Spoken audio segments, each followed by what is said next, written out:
하나님 말씀은 사무엘상 14장 1절에서 7절까지의 말씀입니다. 사무엘상 14장 1절에서 7절입니다.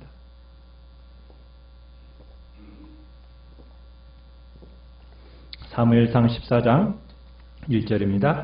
하루는 사울의 아들 요나단이 자기의 무기를 든 소년에게 이르되 우리가 건너편 블레셋 사람들의 부대로 건너가자 하고 그의 아버지에게는 아뢰지 아니하였더라.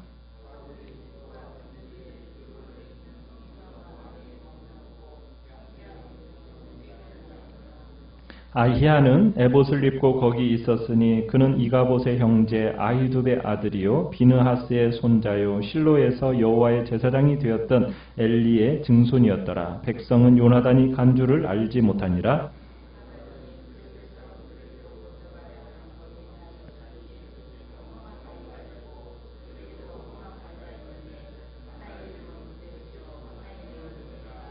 한 바위는 북쪽에서 믹마스 앞에 일어섰고 하나는 남쪽에서 게바 앞에 일어섰더라.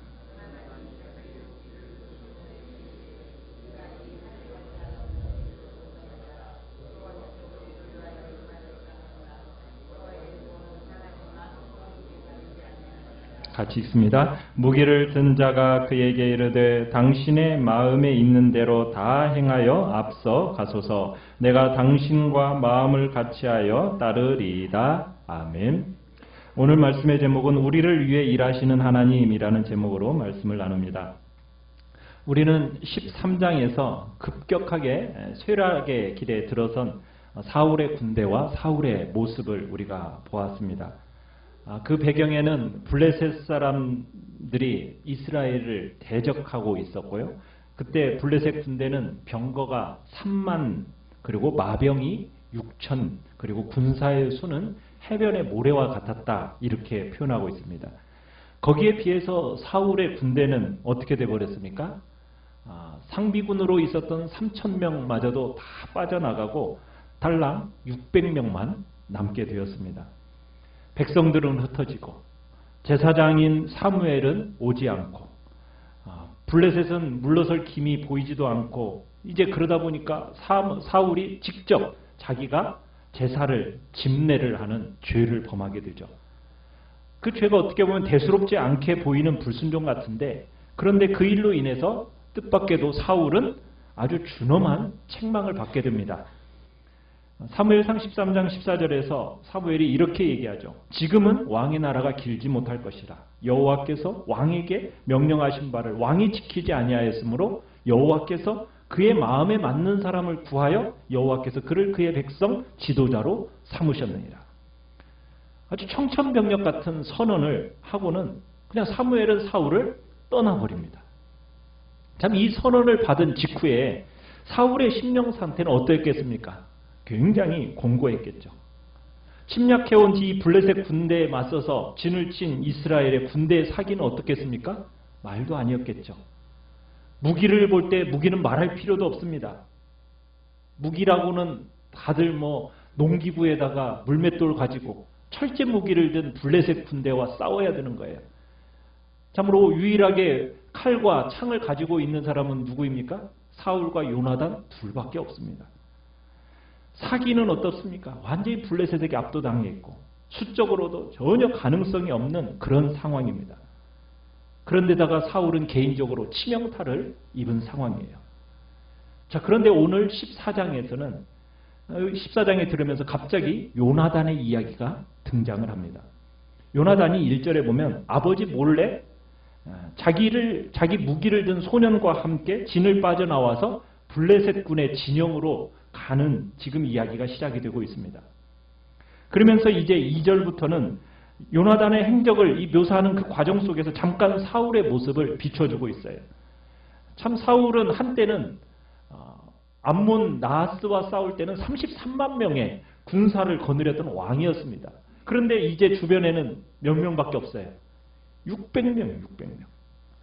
지금 600명 그런데다가 무기 하나 제대로 가지고 있지 않은 그런 군대를 가지고 지금 블레셋 해변의 모래와 같은 그 사람들과 싸워야 되는 겁니다.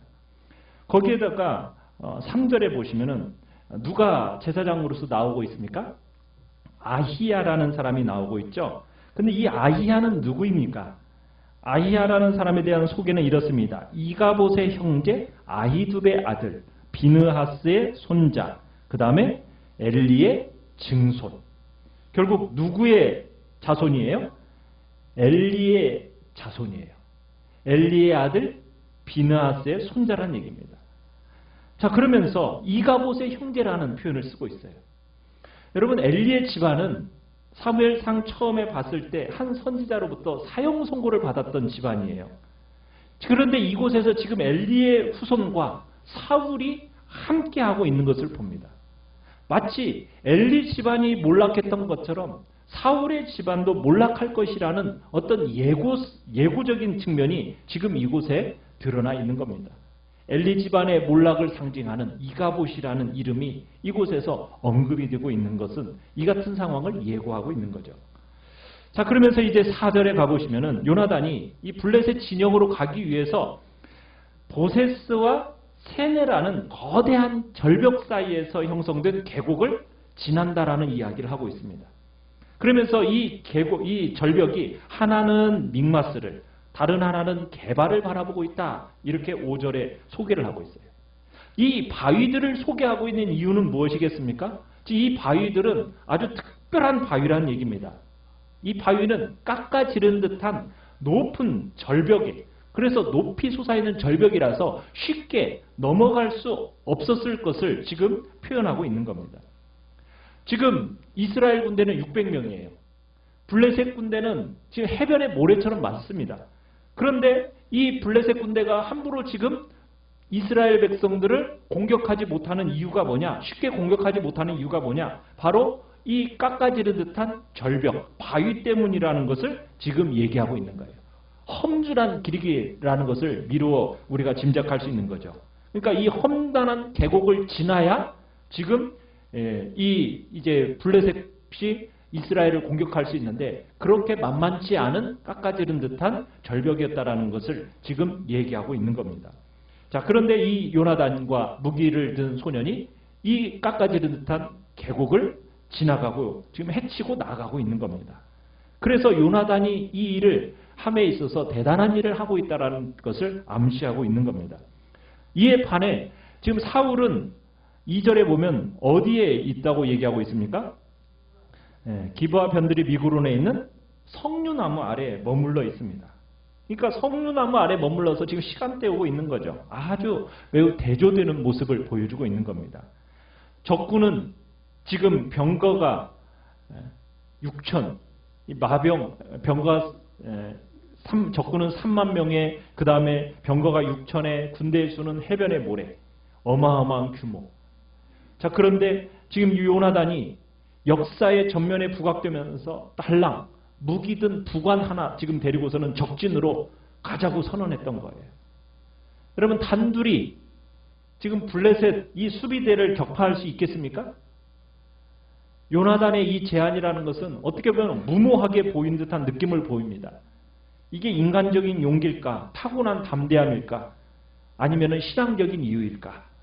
자, 그런데 6절을 가보시면은 이렇게 요나단이 용맹과 담대함이 나온 이유가 인간적인 면모에서 나온 게 아니라 어디에서 나온 것임을 알 수가 있어요? 신앙에서 나온 것임을 알 수가 있어요.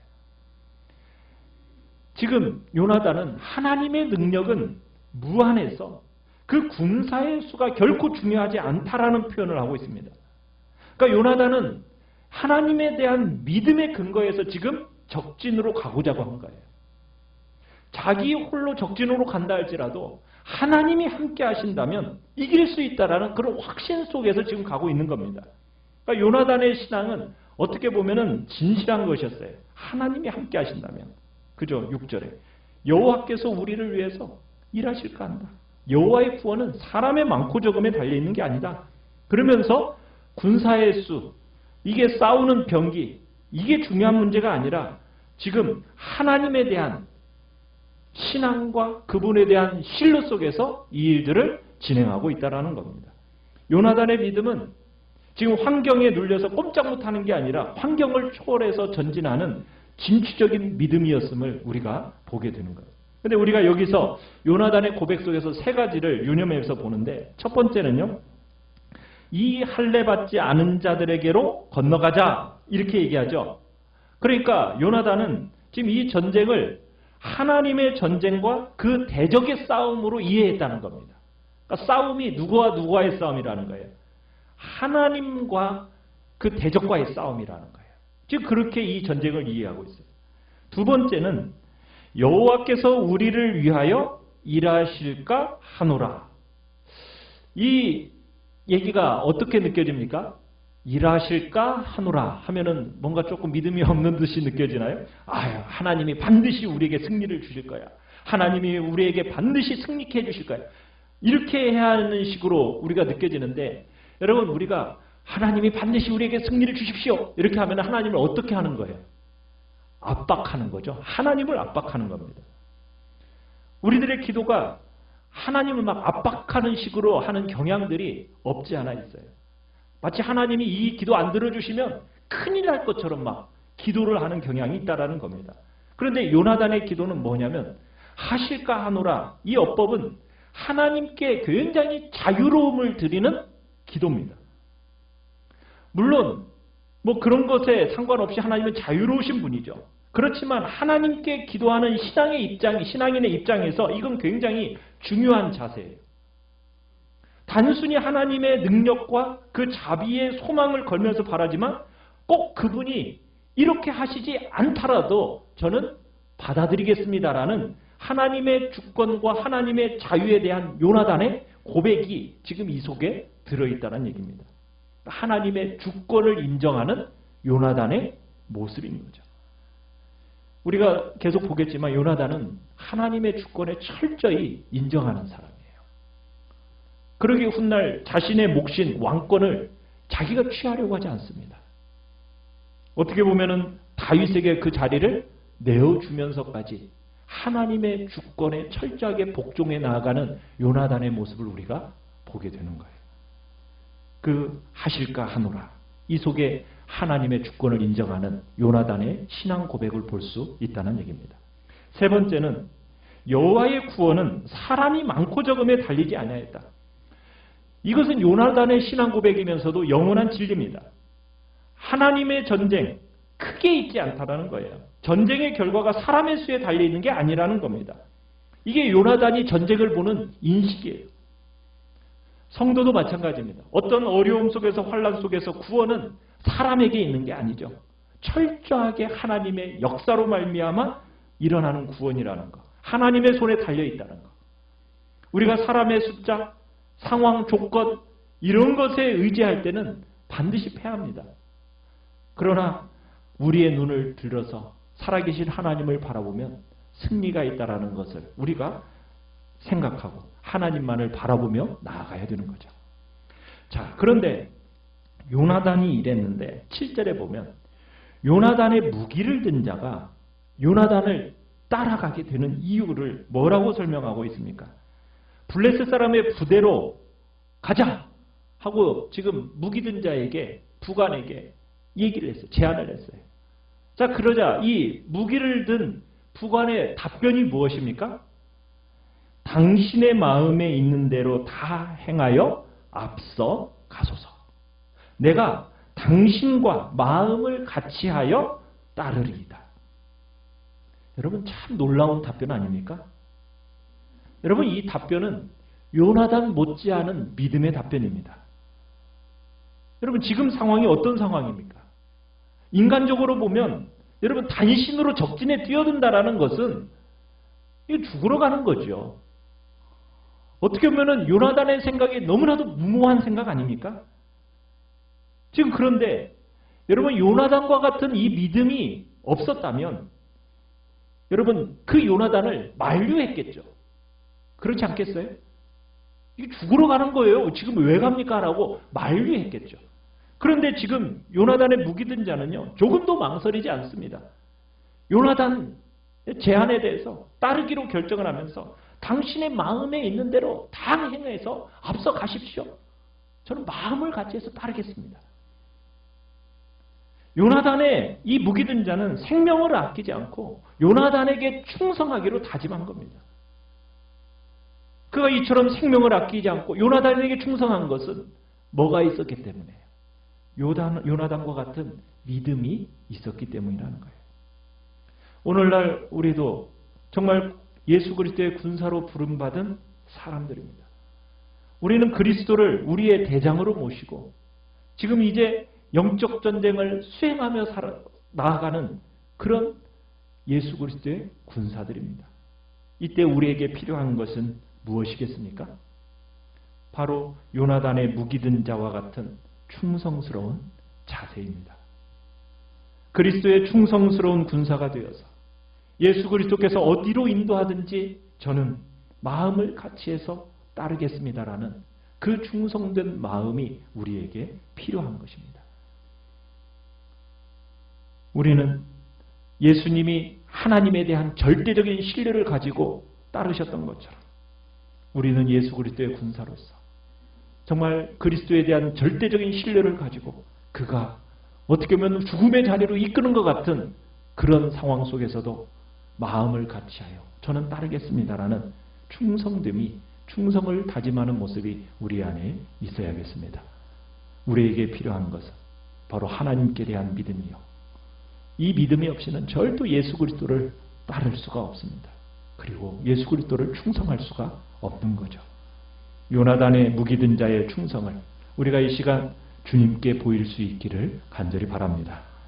어려운 상황에 놓이게 될지라도 우리는 요나단과 같이 좌절하지 않고 하나님의 함께 하심을 믿고 용기 있게 도전하는 믿음의 사람들이 되시기를 간절히 축원합니다.